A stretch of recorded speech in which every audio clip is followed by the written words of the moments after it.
We should understand Islam as a whole.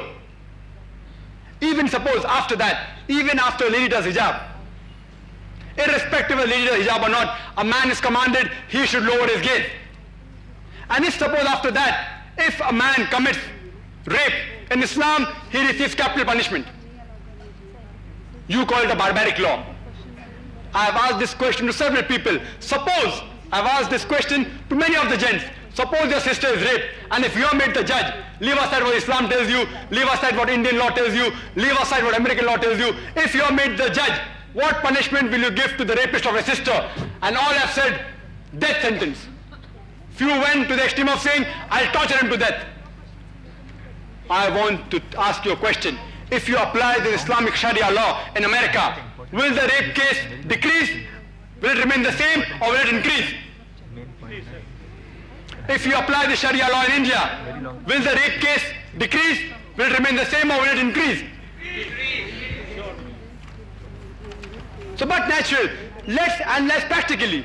You say you're giving women right theoretically, but practically you're degrading her to a status of a concubine and a mistress. I'd like to, only on speaking on parda, you can talk for days. Just, I would like to end my answer by giving a small example. Suppose two ladies, two twin sisters, who are equally beautiful, if they are walking down the street. And if round the corner, there's a hooligan who's waiting for a catch, who's waiting to tease a girl. Both twin sisters are walking, both are equally beautiful. One is in the hijab, Islamic hijab, one is wearing a mini or a skirt. Which girl will that hooligan tease? Which girl will he tease? But naturally the one in the short or the mini. If a girl is wearing normal shalwar kameez with the hair open, maybe the shalwar kameez tight, and the other girl is wearing Islamic hijab, which girl will he tease? But naturally the girl is not in hijab. There's practical proof that hijab is been ordained in Islam not to degrade the woman, but to protect her modesty.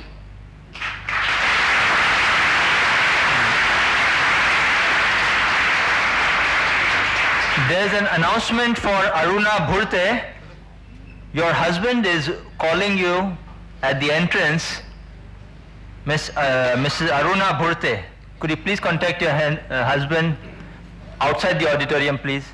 The next question. Yeah. Assalamu alaikum. My name is Bilal Lala and I am a revert. By profession, I happen to be a lecturer in computers. There's one question which has baffled me over the years, and that question is, why does Islam permit a Muslim man to marry a woman of his choice from Ahl Kitab, maybe Jews or Christians, and the vice versa is not permitted? Are the Muslim ladies not mushriks? Can you clarify?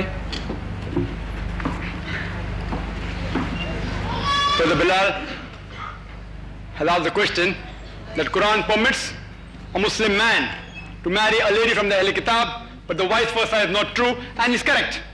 It's mentioned in Surah Maida, chapter number 5, verse number 5, that on this day it has been made lawful for you all that is good and pure.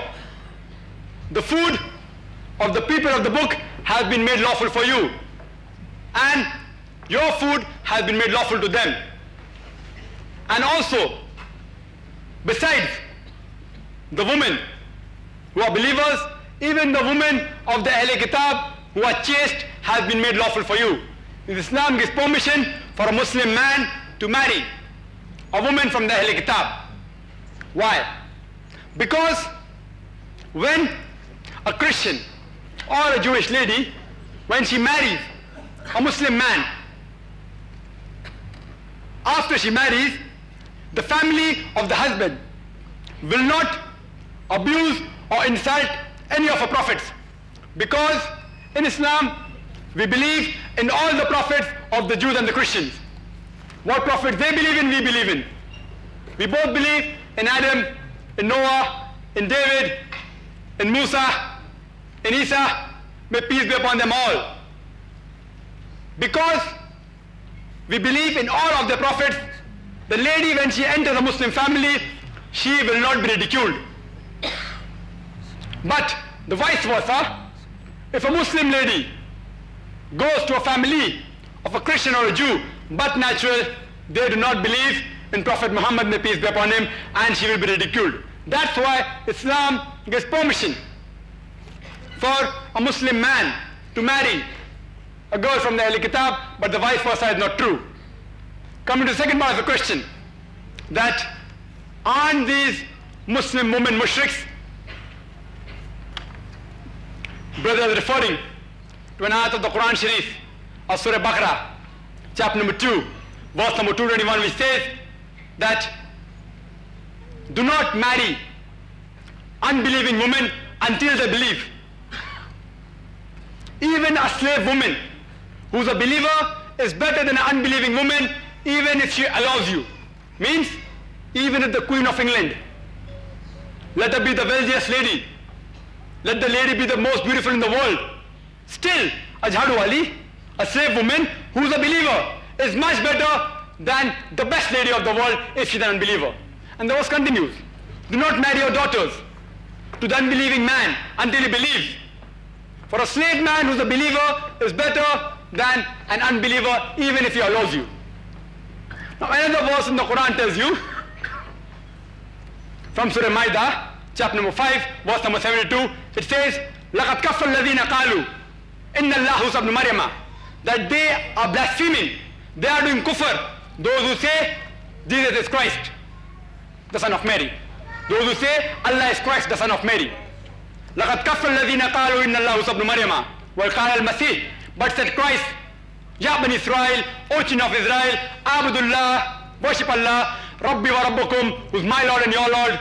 إِنَّمَا يُشْرِكْ بِاللَّهِ, and anyone who associates, partners with Allah, فَقَدْ حَرَّمَ اللَّهُ عَلَيْهِ الْجَنَّةِ, Allah will make Jannat haram for him. وَمَا وَهُ النَّارِ وَمَا لِلظَّالِمِينَ مِنْ أَنصَارٍ, and for him, he shall have no helpers, and fire shall be his dwelling place. From this verse we come to know that all those who say Allah is Christ, those who are saying Jesus Christ, may peace be upon him, is God, they are doing kufr. And one verse of the Quran says you are allowed to marry these kafirs. You will think the Quran is contradicting itself. But as I told you, analyze the Quran as a whole. There's one more verse in the Quran, in Surah Imran, chapter number 3, verse number 110, which says, Kuntum khayra ummatin ukhrijat linnas. Oh, ye are the best of people evolved for mankind. Ta'muruna bil ma'rufi wa tanhauna 'anil munkar. Evolved for mankind, enjoining what is good and forbidding what is bad. Kuntum khayra ummatin ukhrijat linnas. Ta'muruna bil ma'rufi wa tanhauna 'anil munkar wa tu'minuna billah, and believing in Allah. وَلَوْ آمَنَ أَهْلُ الْكِتَابِ لَكَانَ خَيْرًا لَهُمْ. It would have been better if the people of the book had faith. مِنْهُمُ الْمُؤْمِنُونَ وَأَكْثَرُهُمُ الْفَاسِقُونَ. Among them, there are some who are mu'min. Among the Ahl Kitab, there are some who are believers, but the majority are perverted transgressors. So Quran says, you are allowed to marry the women from the Ahl Kitab who are believers, who are mu'min, who do not believe that Jesus Christ, may peace be upon him, is God or son of God, but to believe that Jesus Christ, may peace be upon him, is a messenger of God, and they believe in only one God. Hope that answers the question. The next question, please. सलाम अलैकुम, मैं आकिला फातरपेकर हूँ, government of Maharashtra में under secretary. मेरा question है कि इस्लाम में औरत को, चाहे वो शादीशुदा हो या गैर शादीशुदा, उसको विल करने का परमिशन नहीं है, ये क्यों है, और अगर है तो इसके डिटेल्स दीजिए। Sister posed the question that why in Islam, whether a woman is married or unmarried, she is not allowed to make a will. It is completely wrong.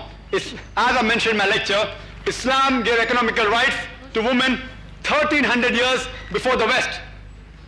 And I said very clearly in my talk that any adult woman who's mature, but naturally if she's not an adult, she cannot practice because she cannot practice her rights because she won't be matured.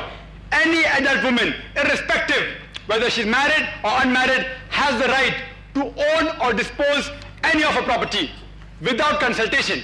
If she wants, she can take consultation. If she wants, she need not. She has the right to even make a will. Islam does not prohibit her that. I hope that answers the question.